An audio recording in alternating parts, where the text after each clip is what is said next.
শ্রমিকের মর্যাদা মূল্য এত বেশি দিয়েছেন আল্লাহর নবী বলেন আল কাসিবু হাবিবুল্লাহ, যারা কাজ করে খায় এরা সাধারণ মানুষ না, এরা আল্লাহর বন্ধু। জোরে বলেন আল্লাহু আকবার। দ্বিতীয় ব্যক্তি দোয়া করছে রব্বুল আলামিন আমি একজনকে কাজের লোক নিয়েছিলাম, লোকটা কামলা দিয়ে টাকা পয়সা না নিয়ে চলে গেছে। চিন্তা করলাম এই টাকা যদি আমি আত্মসাৎ করি কেউ কিছু বলবে না, কিন্তু তোমার ভয় আমাকে বাধ্য করেছে। তার এই টাকা দিয়ে আমি একটা মুরগি, একটা ছাগল, এভাবে আস্তে আস্তে ছাগলের একটা পাল বানিয়েছিলাম। 12টা বছর পরে লোকটা এসে বলে মালিক আমি কিন্তু কাজ করেছিলাম আপনার, কিন্তু টাকা নেইনি, দয়া করে আমার সে টাকা ফেরত দেন। শেষ পর্যন্ত তার টাকা আমি ফেরত দিয়ে দিলাম। শুধু টাকা দেয়নি, বলেছি ছাগলের বিশাল পাল তোমার টাকায় তৈরি নিয়ে যাও। লোকটা প্রথমে আমাকে জিজ্ঞাসা করছে মালিক আপনি কি আমার সাথে ইয়ারকি আড্ডা করেন, ঠাট্টা করেন? মাত্র হয়তো 500 টাকা আপনার কাছে আমি পাবো, আপনি কি ছাগলের পাল আমারে দিয়ে দেন। হেমাবত তুমি জানো ওই সময় যদি তাকে 500টা টাকা দিয়েই বিদায় করে দিতাম ও কিছু টেরও পেত না, বলতো না। কিন্তু তার টাকা দিয়ে যেহেতু এগুলো তৈরি, আর শ্রমিকের ঘাম শুকিয়ে যাওয়ার আগে তার টাকা তার হাতে দেওয়া দরকার।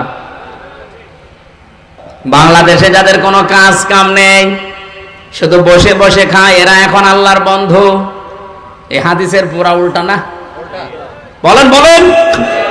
লাকাদ খালাকনাল ইনসানা ফি কাবাদ, আমি মানুষকে বানিয়েছি কষ্টের পরে কষ্ট সহ্য করে।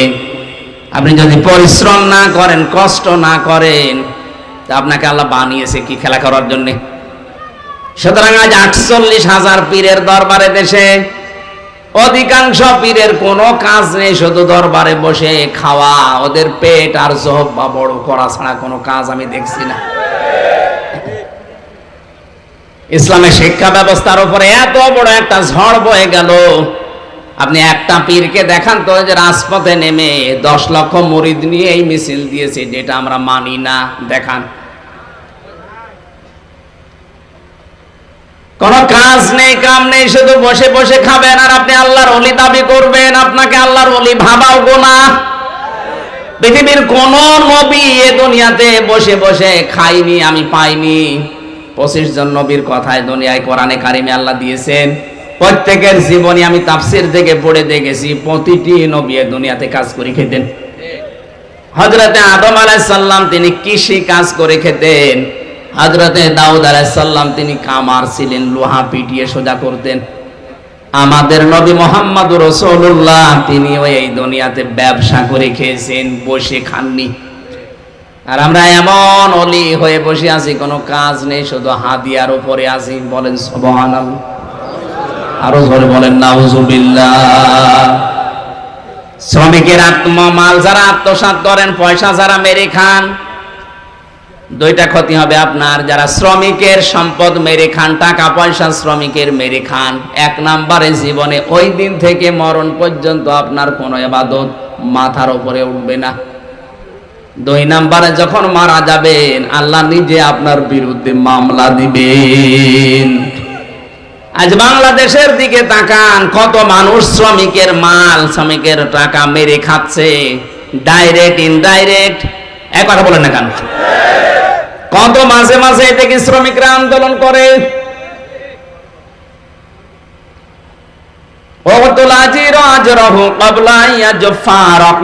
শ্রমিকের ঘাম শুকিয়ে যাওয়ার আগে তার টাকা হাতে ধরিয়ে দাও, এ নির্দেশ রাসূলের। কার? অথচ এই কথাটা না মেনে হজ করে আসে, নামাজ পড়ে, রোজা রাখে, তাহাজ্জুদ পড়ে, আর গার্মেন্টসের মালিক হয়ে বসে আছি, শ্রমিকের পয়সা মেরে খায়। শ্রমিকের মাল যারা আত্মসাৎ করেন তারা মামলার আসামি আমির হামজার। বলেন বলেন, কার? বাদী যত বড় হয় মামলা এরকম শক্ত হয়। আমার মামলার বাদী যদি দুনিয়ায় কোনো সলিমদ্দি থাকতো, 3 বছর না 3 দিনও আমার জেলে থাকা লাগতো না। কারণ আমি যেখানে চাকরি করতাম আকিজ গ্রুপে, আপনি কয় টাকা নেবেন, টাকা দিয়ে হলো আমার 3 দিনের ভেতরে বের করে ফেলতো। তেমন একজন বাদী, টাকা দিয়ে কাজ হবে? মামলার বাদী যদি শক্ত হয়, মামলা যত উপরে উঠুক না কেন জামিন নেই। যে মামলা আমারে দিয়েছিল, মামলা তো সিএমএম কোর্টে, ম্যাজিস্ট্রেট কোর্টে জামিন হয়ে যাওয়ার কথা সর্বোচ্চ 3 মাসে, অথচ ম্যাজিস্ট্রেট কোর্ট ফেরত দেয়, জজ কোর্ট ফেরত দেয়, হাই কোর্ট পর্যন্ত বলে না কিছু করার নেই, হাত বাঁধা। বলেন এসরের মধ্যে যদি হয়তো কয় লাখ টাকা নেবে, ওরা একটু ভয় ভীতি দেখালে উল্টিয়ে যেত। তেমন একজন বাদী, ওরে ভয় ভীতি দেখিও কাজ নেই। হাইকোর্টের বিচারপতিরা পর্যন্ত বলে না, যতক্ষণ পর্যন্ত সিগন্যাল না আসবে ততক্ষণ আমরা সই করতে পারবো না। বলেন সুবহানাল্লাহ। মামলার বাদী যত বড় হয় কথা বলেন, শ্রমিকের টাকা যারা মেরে খান এদের বিরুদ্ধে মামলা দায়ের করবে সরাসরি কে? তাহলে মামলা কত বড় আপনি টের পাচ্ছেন। এই হাদিস পড়ার পরে আমার মনে হয় বাংলাদেশে অনেক মানুষ এখন আল্লাহর মামলার আসামি। শ্রমিকের মাল আত্মসাৎ করবেন না, এটা মারাত্মক অপরাধ। জীবনের ইবাদত বন্দেগী কবুল হওয়া শেষ, আপনি আল্লাহর মামলার আসামি। আরে ভাই, যিনি বিচার করবেন তিনি যদি মামলার বাদী হয়, তে রায় আপনি কি পাবেন টের পাচ্ছেন? আমার কথাগুলো যদিও নরম ভাষায় বলছি, এটা কিন্তু অনেক ওয়েটওয়ালা কথা, আপনার জীবন পাল্টিয়ে যাওয়ার কথা এটাই। আজকে থেকে যতদিন বেঁচে আছেন, দুনিয়ায় একদিকে চলে গেল, শ্রমিকের মাল আত্মসাৎ করবেন না, আপনি বিপদে পড়বেন। হে আল্লাহ, আমি ওই জিনিসগুলো তাকে দিয়ে দেওয়ার পরে লোকটা চলে গেল, এই কাজটা শুধু তোমাকে ভয় করে করেছিলাম, যদি এই নেক কাজটা তুমি পছন্দ করো, দয়া করে বিপদ থেকে আমাকে বাঁচাও।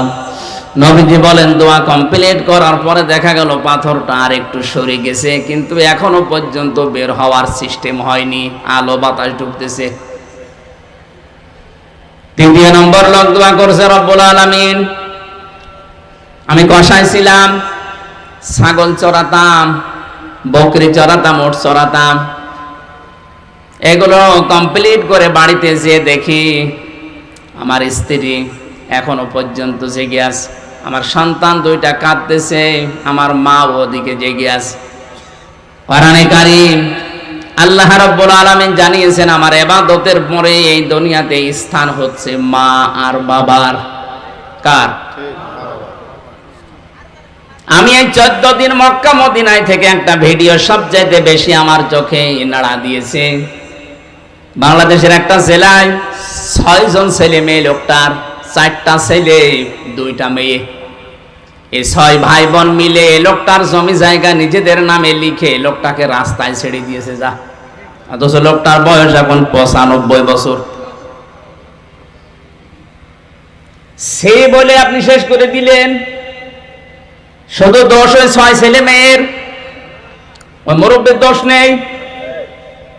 ওই 6টা ছেলে মেয়ে তো জানেই না যে মা বাবা কি জিনিস, কারণ ওদেরকে ওই শিক্ষা কোনোদিন ওই মা বাবা দেয়নি।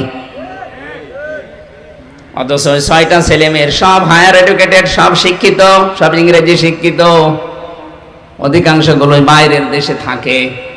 6 জন মিলে মিশে এর সাথে ও রাগারাগি করে বাবার জমিগুলো নিজেদের নামে লিখে ওরে রাস্তায় ছেড়ে দেওয়ার সিদ্ধান্ত নিয়েছে।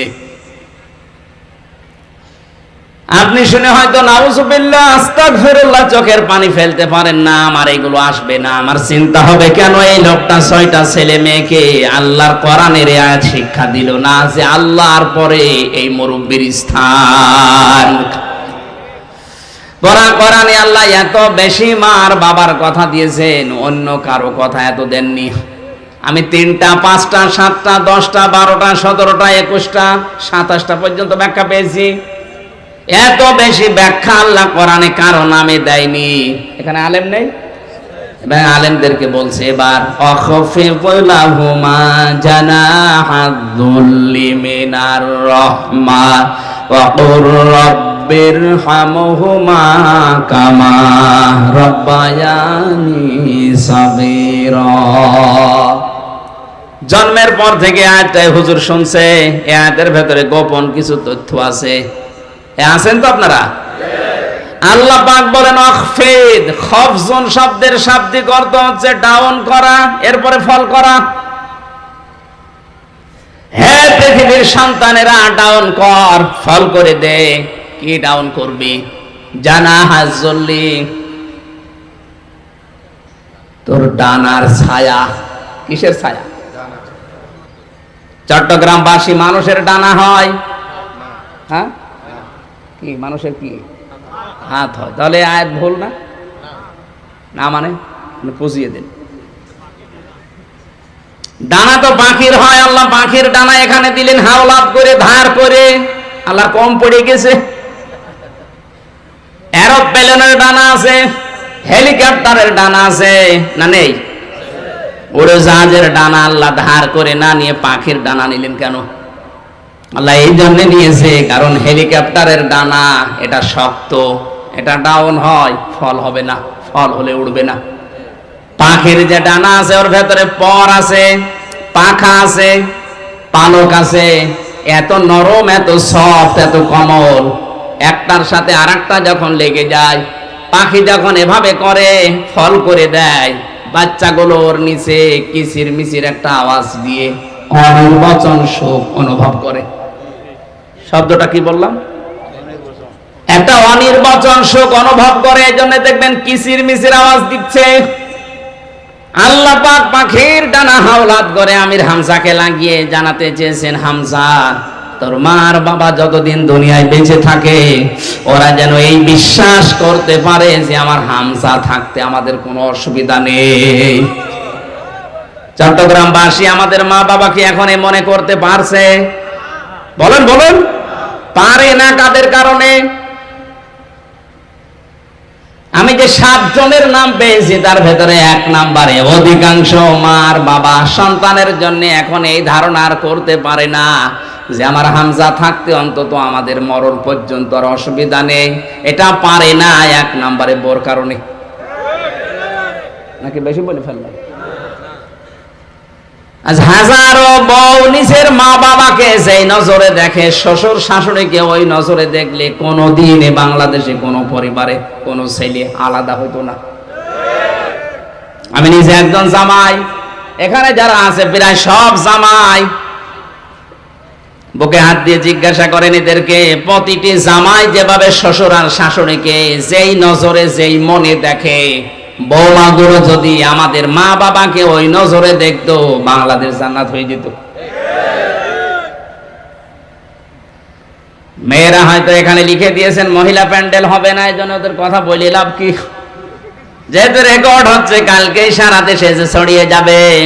সম্মানিতা মা বোন যারা এসেছেন বা শুনতেছেন, শুনবেন, আপনি যদি চান যে আপনার স্বামী বেশি দিন বেঁচে থাক, সে সুস্থ থাক, তার সম্মান, তার টাকা পয়সা আরো বাড়ুক, অবশ্যই আপনার উচিত হচ্ছে স্বামীকে দিয়ে তার মা বাবা, তার নিকট আত্মীয় স্বজনের পেছন খরচ করানো সাধ্যমতো। আল্লাহর নবী বলেন, কোন স্ত্রী যদি চায় যে তার স্বামী আরো বেশি দিন দুনিয়ায় জীবিত থাক, তার সন্তান আদি, তার সম্পদ আদি, তার সম্মান মর্যাদা বেড়ে যাক, সেই স্ত্রী যেন মাঝে মাঝেই বলে, স্বামী তুমি আমাদের জন্য যা করো না করো, মা বাবাকে কিন্তু ভালোভাবে দেখো। তোমার আত্মীয় স্বজন যারা নিকটবর্তী রক্তের সম্পর্কের, তাদের খোঁজ খবর নাও, কারণ তাদের ভেতরে আল্লাহ এগুলো লুকিয়ে রেখেছে, তোমার সম্পদ, তোমার সম্মান, তোমার হায়াত। আর অধিকাংশ বউ এগুলো থেকে আরো আমাদের নিষেধ করে, করতে দেয় না। তার ওরা চায় যে আমরা তাড়াতাড়ি মরে যাই। এক কথা বল না? আমার তো হাদিস পড়ার পরে তাই মনে হচ্ছে, যেই বউ তার স্বামীকে দিয়ে তার মা বাবা, তার বোন, তার ভাই, তার ভাইয়ের ছেলে এদের খোঁজ খবর নিতে মানা করে, নিষেধ করে, করতে দেয় না, করলেই রাগ করে, বুঝতে হবে ওই স্ত্রী চায় যে আমার এই স্বামী তাড়াতাড়ি মরে যাক, আমি নতুন স্বামী ধরবো। আমার মনে হয় ওর কোন পরকীয়ার লাইন আছে।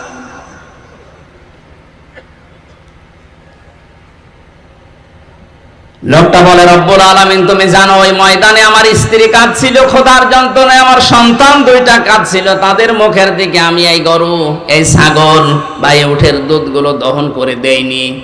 আগে গেছি আমার মায়ের ঘরে, কারণ আমি জানি পৃথিবীতে সর্বপ্রথম আমার দায়িত্ব মায়ের খাবারের ব্যবস্থা করা। সর্বপ্রথম আপনার সম্পদ আপনার মায়ের জন্য খরচ হবে, এটা তো আমি বানালাম। হ্যাঁ, সূরা বাকারা 2 নম্বর পারা 12 নম্বর পৃষ্ঠা 13 নম্বর লাইনের 215 নম্বর আয়াতের প্রথম অংশে আল্লাহ জানিয়েছেন, ইয়াসআলুনাকা মাযা ইউনফিকুন।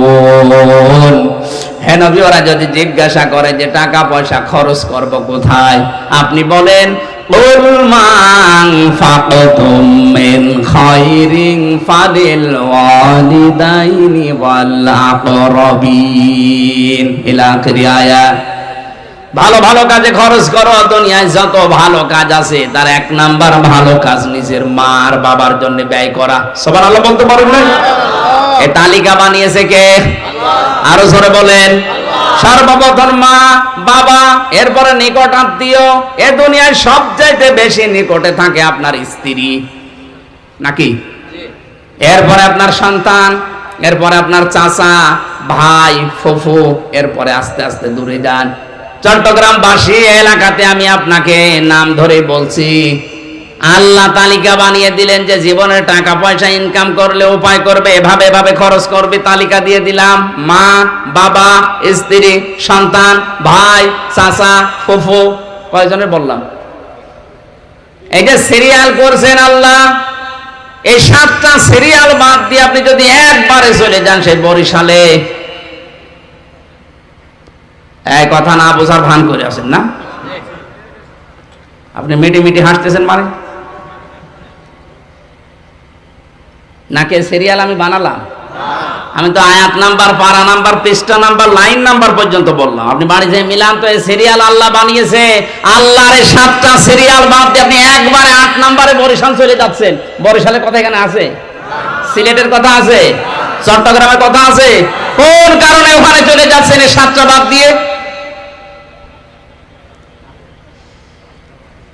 এই লোকটা কি বোঝে না যে সর্বপ্রথম নিজের বউকে দেওয়া লাগবে, নিজের ছেলেকে মেয়েকে না, আগে মায়ের নাম। এজন্য মাকে আগে দিয়ে এরপরে স্ত্রী সন্তানকে আমি দিয়েছিলাম।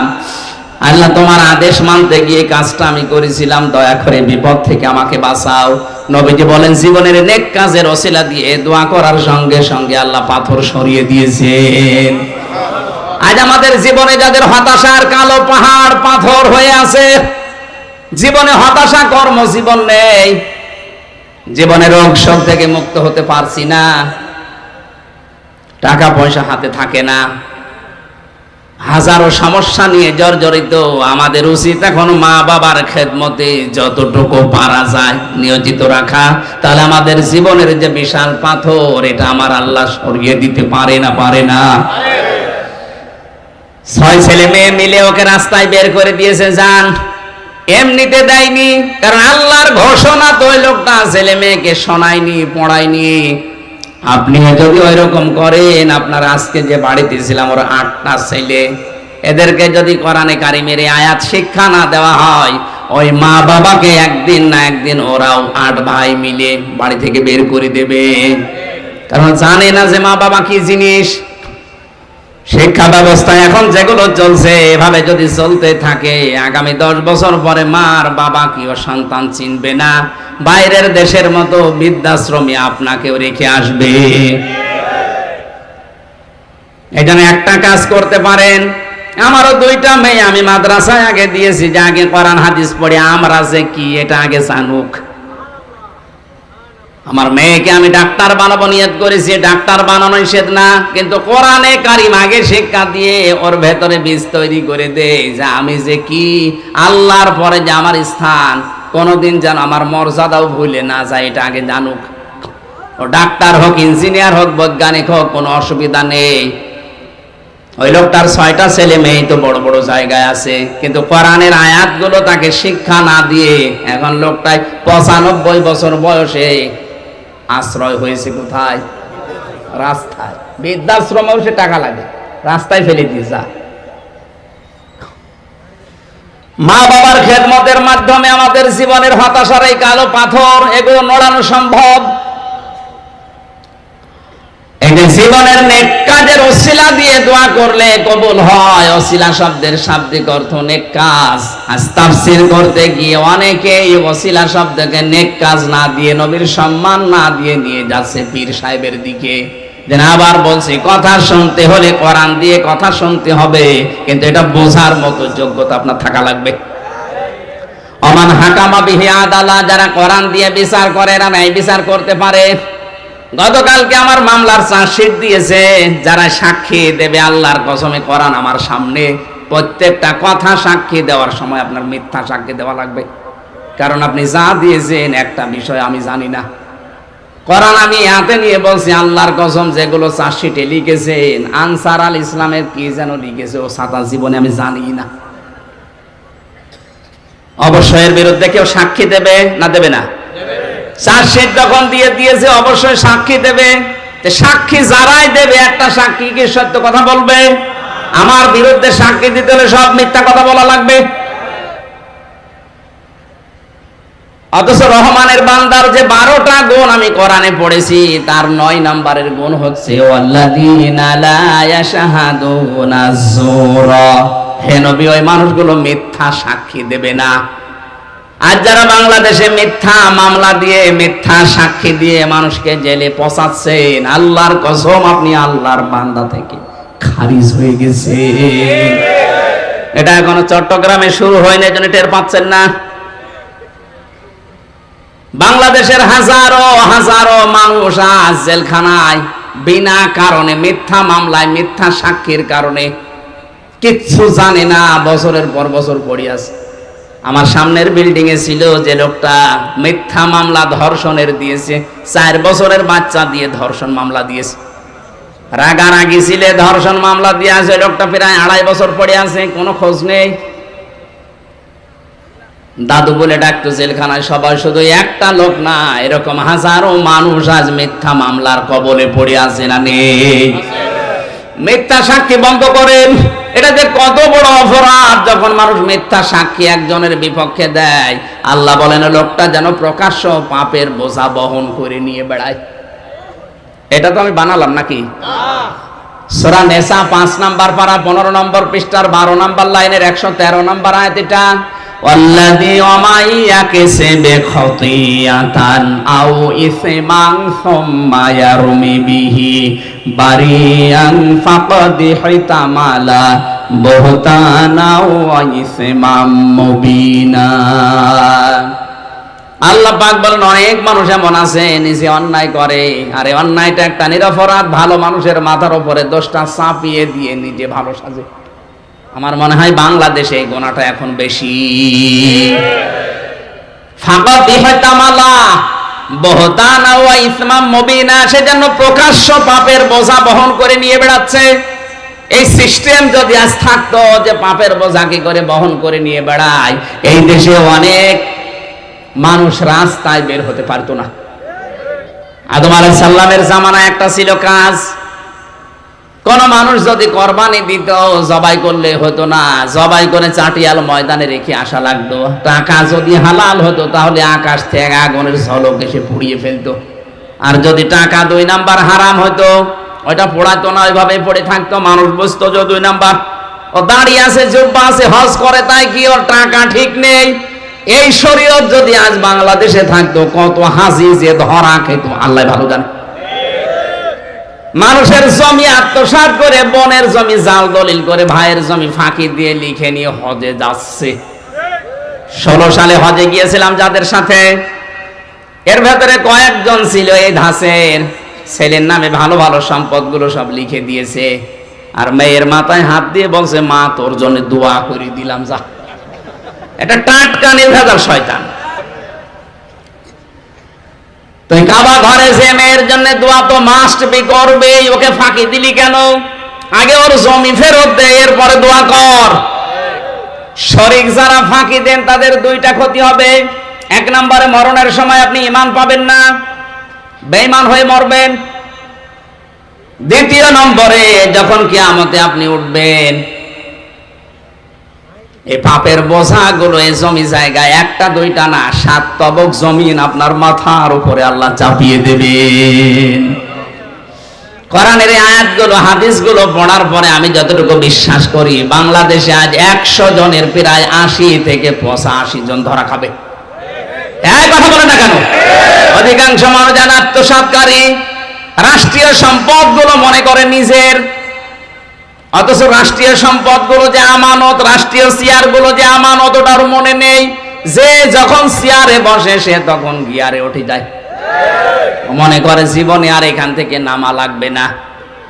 নিচে যারা থাকে তাদের উপরে এত অবিচার অত্যাচার করে, আমার মনে হয় চেয়ারের পায়া খুলে পড়ে দেওয়ার কথা।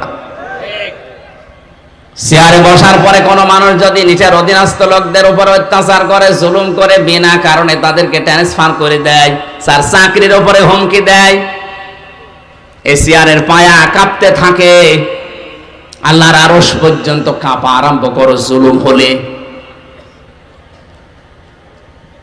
আদম আলাইহিস সালামের জামানার যে শরীয়ত, আমাদের দেশে যদি ওই শরীয়ত এখন নাজিল হতো, বলেন তো এ দেশে অনেকেই ঘর থেকে বের হতে পারতো? মিথ্যা সাক্ষী দিয়ে আমাকে 3টা বছর আপনি অন্ধকারে রাখলেন, আপনিও তো বের হতে পারতেন না। আমরা মামলার আয়ু থেকে শুরু করে যারাই সংশ্লিষ্ট, আল্লাহর কসম একজনও কিয়ামতে মাপ পাবে না যতক্ষণ আমি মাপ না করব। এখন যদি বলেন আপনি আল্লাহর উপরে না, আল্লাহর উপরে না, আল্লাহ আমাকে জানিয়েছে যে জুলুম তো আল্লাহর উপরে হয়নি, হয়েছে কার উপরে? আমি যতক্ষণ মাপ না করব ততক্ষণ এই 3টা বছর যদি ফেরত না দেন, আপনি কিয়ামতে মাপ পাবেন না। শুধু আমি একা নাকি? বলেন না কেন? আজ হাজার হাজার মানুষ এই মিথ্যা সাক্ষীর কারণে জীবনটা তছনছ হয়ে গেল তাদের। আরে ভাই, একটা মানুষ যদি 10 বছর জেলে থাকে, ওর বউ, ওর স্ত্রী, সন্তান, ওর ছেলে মেয়ে, বলেন ঠিক থাকবে? এমনি নষ্ট হয়ে যাবে। আপনি কি করছেন আপনি টের পাচ্ছেন? থামেন, আপনি এখনো থামেন। মিথ্যা মামলা দেওয়া, মিথ্যা সাক্ষী দেওয়া বন্ধ করেন নাই তো আপনি আল্লাহর মামলার আসামি। ইন্নামাস সাবিলু আলাল্লাযীনা ইয়াযলিমুনান নাস ইলা আখিরি আয়াত, সূরা সূরা 25 নাম্বার পারা 6 নাম্বার পৃষ্ঠার 9 নাম্বার লাইনের, এটা 42 নাম্বার আয়াতে আছে। আল্লাহ তাআলা বলেন, অনেক মানুষ এমন আছে কিয়ামতে আমি আল্লাহ নিজে তাদের বিরুদ্ধে মামলা দেব। আমি আল্লাহর মামলার আসামি তারা যারা মানুষ হয়ে মানুষের উপরে জুলুম করছে। এই আয়াত পড়ার পরে আমার সবচাইতে বেশি ভয় হয় বাংলাদেশে আজ হাজার হাজার মানুষ আল্লাহর মামলার আসামি। কারণ এই কেসটা আমির হামজাবাদী কেস না, পুলিশবাদী কেস না। পুলিশের কাছে বাধা দিলে মামলা হয়, এই কেসের নাম কি? পুলিশবাদী কেস। কি হয়? মানুষ হয়ে মানুষের উপর যারা জুলুম করছেন, এটা কিন্তু আল্লাহবাদী কেস। না জানি আপনি এখন আল্লাহর মামলার আসামি হয়ে মারা যাচ্ছেন কিনা। যতই হজ করেন, যতই তাহাজ্জুদ পড়েন, না হবে না। আপনি তো যার তার মামলার আসামি হয়ে গেছেন। আপনি আল্লাহর মামলার আসামি, যিনি বিচার করবেন তিনি বাদী। আপনি নিজেই বলেন আপনি এখন যাবেন কোথায়?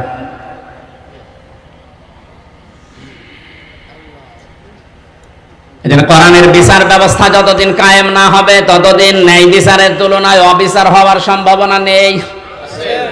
আমার আমিলা বিহি উজিরা, যারা কোরআন দিয়ে আমল করবে এই মানুষগুলোর পুরস্কার আল্লাহ নিজে দান করবে। আজকের যে রাতের ইবাদত, এটা কোরআনের আমল। আল্লাহ রাব্বুল আলামিন সবে কদর নামে যে শব্দটা কোরআনে কারিমে দিয়েছেন, এরকম 500 আয়াত কোরআনে আছে।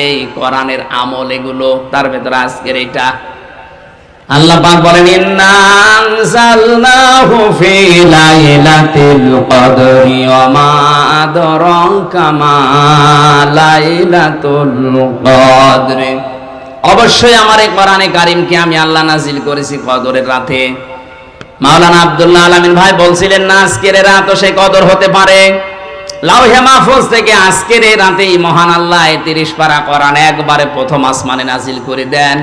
দীর্ঘ 23 বছরে নবীর জীবনে আস্তে আস্তে করে আমাদের কাছে এসে পৌঁছিয়েছে।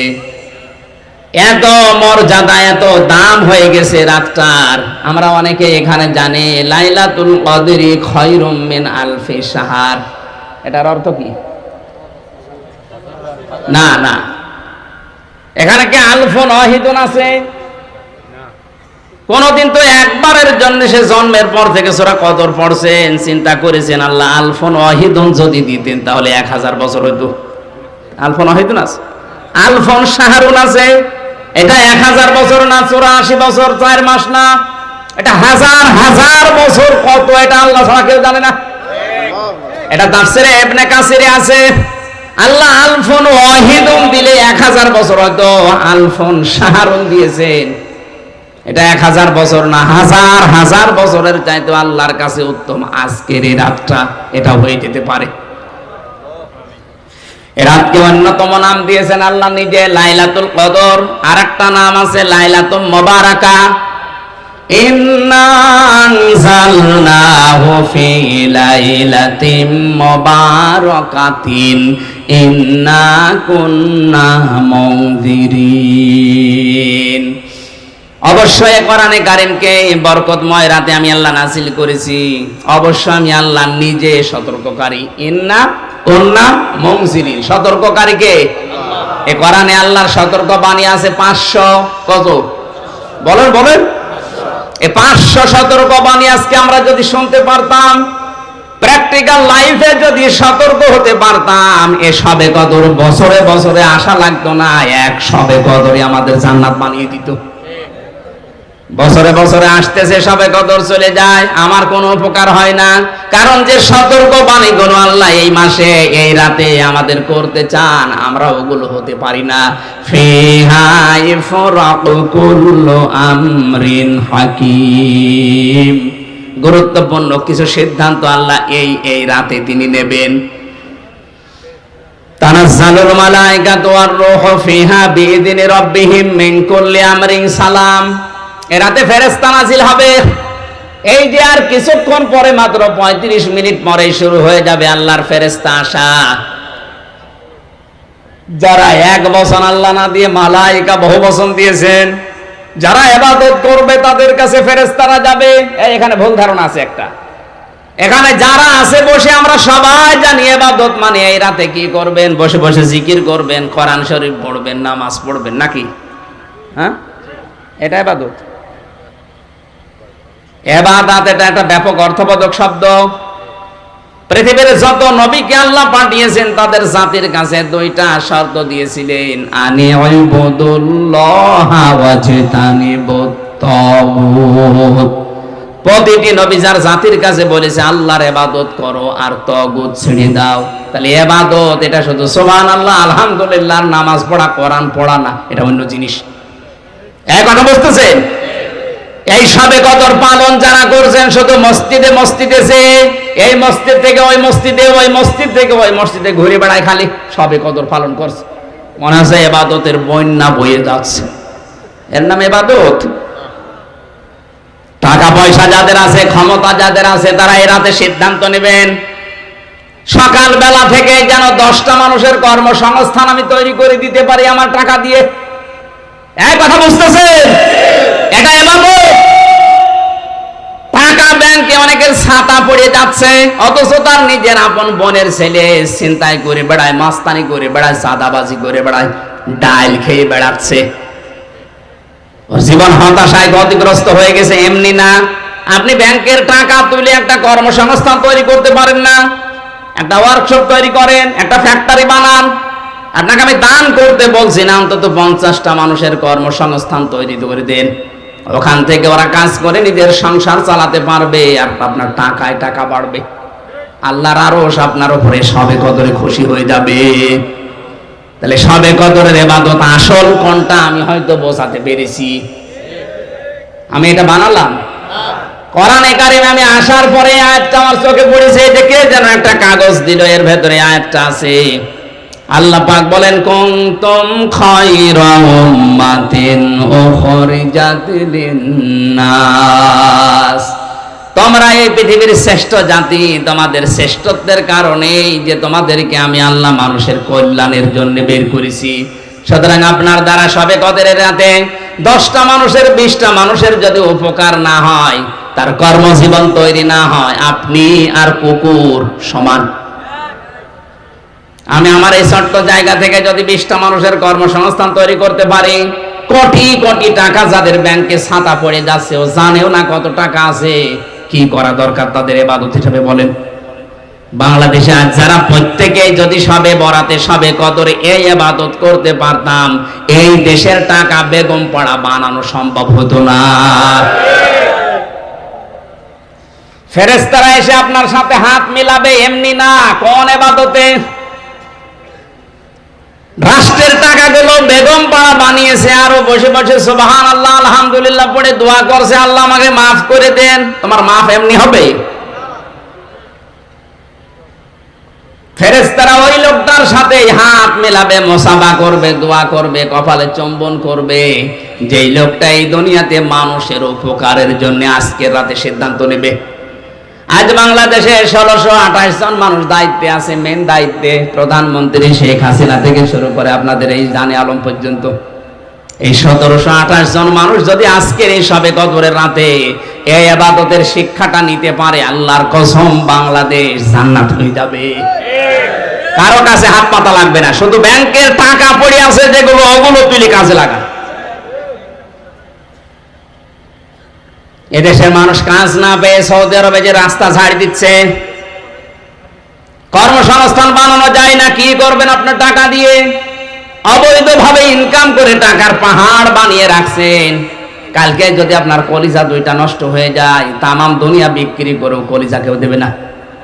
গতকালকে আমার এক চাষি মারা গেছে, দুইটা কলিজায় নষ্ট হয়ে গেছে, হাড় দুইটাই নষ্ট হয়ে মারা গেল কালকে।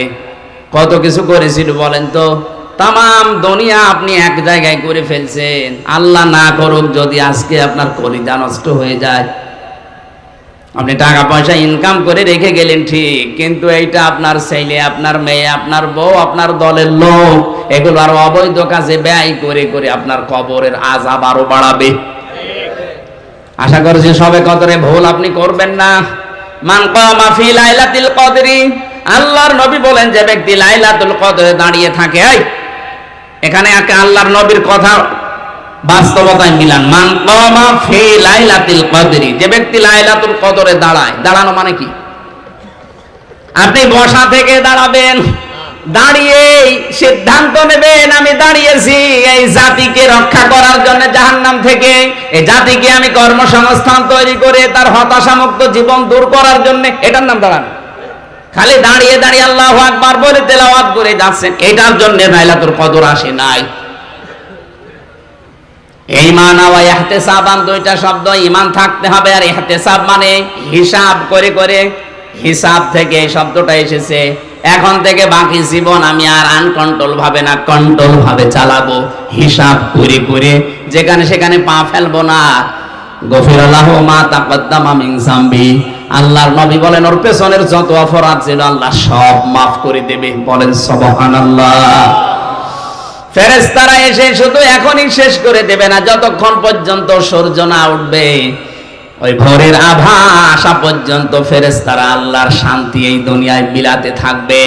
সালামুন হিয়া হাত্তা মাতলাইল ফাজর, জোরে বলেন আল্লাহু আকবার। সবে কদরের সবচাইতে বড় আমল নবীজি আমাদেরকে শিখিয়েছেন, এই দোয়াটা আপনি এখন থেকেই পড়া আরম্ভ করেন। আল্লাহুম্মা ইন্নাকা আফুব্বুন তুহিব্বুল আফওয়া ফাফু আন্নী, হে আল্লাহ তুমি নিজে মাফ করতে ভালোবাসো, তুমি আমাকে মাফ করে দাও। কাবা শরীফ তাওয়াফ করার সময় দেখলাম ষষ্ঠ চক্করে লক্ষ লক্ষ মানুষেরা এই দোয়াটা পড়ছে, বই খুলে খুলে পড়ছে। আল্লাহুম্মা ইন্না আলাইয়া হুকুকান ফিমা বাইনি ওয়া বাইনিকা, কাবা সামনে নিয়ে বলছে রব্বুল আলামিন তুমি আমার মালিক, আমি তোমার গোলাম। তুমি মালিক হিসাবে আমি গোলামকে তুমি সব দিয়েছো, কিন্তু তুমি মালিক হিসাবে আমি গোলাম তোমাকে কিছুই দিতে পারিনি। আমার একটা রাস্তা খোলা আছে, আল্লাহ তুমি আমারে মাফ করে দাও। সবে কদরের রাতে আমরা এই দোয়া করে, এই মোনাজাতের মাধ্যমে আল্লাহর কাছে নবীজি যেভাবে করেছিলেন ওইভাবে ইবাদতের মাধ্যমে শেষ করব। আমার দ্বারা যেন হাজারো মানুষের উপকার হয়, ক্ষতি যেন না হয়, 10টা মানুষের কর্মসংস্থান যেন তৈরি হয়। আল্লাহর কসম আমি কোরআন হাতে নিয়ে বলছি, আরো খুশি হয়ে যাবে। আমরাম মিন ইনদিনা ইন্না কুন্না মুরসিলিন। সাদাকাল্লাহুল আযীম। আল্লাহুম্মা আমিন। ربنا ظلمنا أنفسنا وإن لم تغفر لنا وترحمنا لنكونن من الخاسرين। এই মোনাজাত হচ্ছে আল্লাহর কাছে। আমি কাবার মসজিদে নববীর এখনো পর্যন্ত মেহমান, কেবল এসেছি। মোনাজাত হচ্ছে, বসেন। তাহাজ্জুদের সময় এসে যাচ্ছে। লাইলাতুল কদর হলেও আজকে হয়ে যেতে পারে, শুধু 87 হবে তা না, আজকে হয়ে যেতে পারে। জীবনের অপরাধগুলো স্মরণ করেন। যে কয়টা অপরাধ অনুশোচনা নিয়ে আজকে স্মরণ হবে, আমার বিশ্বাস ওই কয়টা অপরাধ আল্লাহ মাফ করে ওই জায়গাটা নেকি দিয়ে ভরাট করে দেবে। মাথা নিচু করেন, চক্ষু বন্ধ করেন।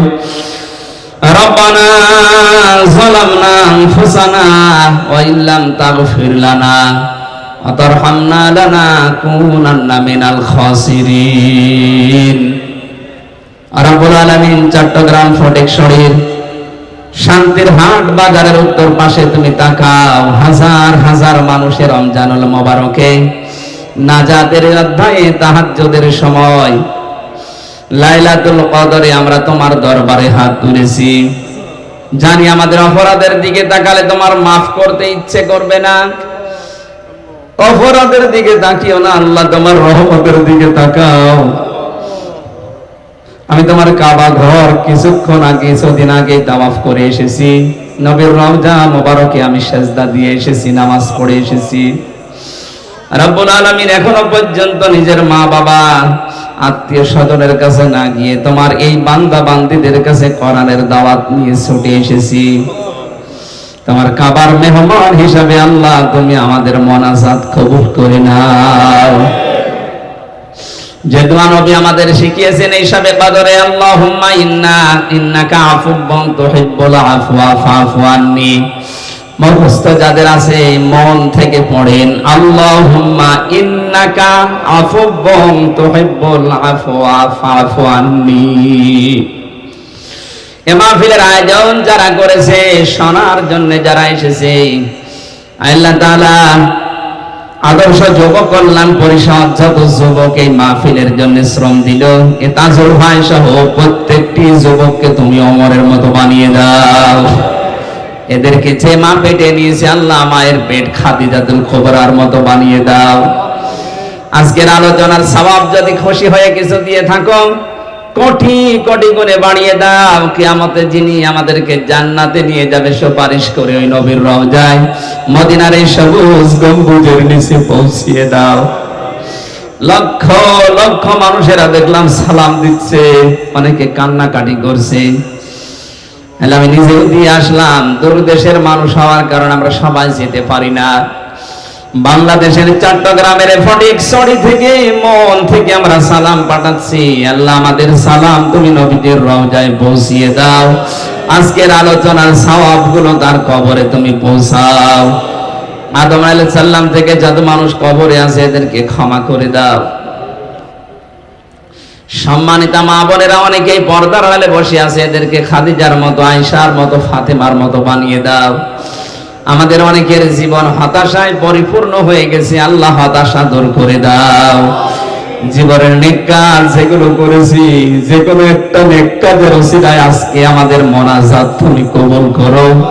জীবনের হতাশার এই কালো পাথর দূর করে দাও। এলাকায় মাটির নিচে যত মানুষ ঘুমিয়ে আছে আল্লাহ কবরগুলো তুমি জান্নাত বানাও।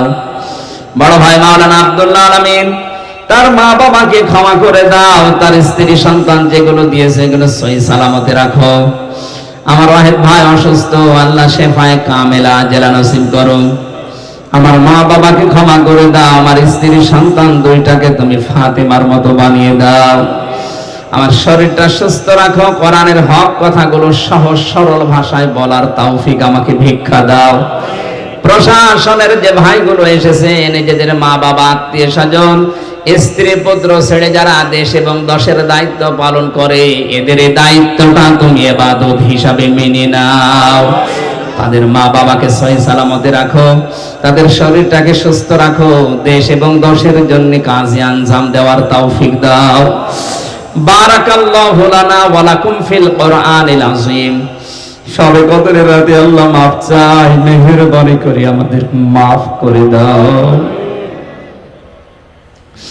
তুমি যদি মাফ না করো বান্দাকে, বলো তোমার বান্দা যাবে কার কাছে? আদর করিয়া মানুষ আল্লাহ বানাইয়া কেমনে দিব জাহান্নামে ফেলিয়া। একটা সেকেন্ডের আযাব সহ্য করা সম্ভব না জাহান্নামে। আল্লাহ তুমি আমাদের জাহান্নাম হারাম করে দাও। রব্বানা আতিনা ফিদ দুনিয়া হাসানা ওয়া ফিল আখিরাতি হাসানা ওয়া কিনা আযাবান নার। আল্লাহুম্মা ইন্নী আসআলুকা শাহাদাতান ফি সাবিলিক। সারা জীবনের মোনাজাত আমার আল্লাহ তুমি সাধারণ ভাবে মরণ দিও না, শাহাদাতের মরণ দিয়ে ধন্য করো। আমির হামজার কবর দেখে আসলাম উহুদের ময়দানে। কবরের পাশে দাঁড়িয়ে মনে হচ্ছিল তিনি এখনো কবরে জিন্দা বসে আছেন। আমাদেরকেও তুমি আমির হামজার মতো শাহাদাতের মরণ দিয়ে ধন্য করো আল্লাহ। আলহামদুলিল্লাহি রাব্বিল আলামিন। মরণের সময় যেন আমরা পড়তে পারি লা ইলাহা ইল্লাল্লাহু মুহাম্মাদুর রাসূলুল্লাহ।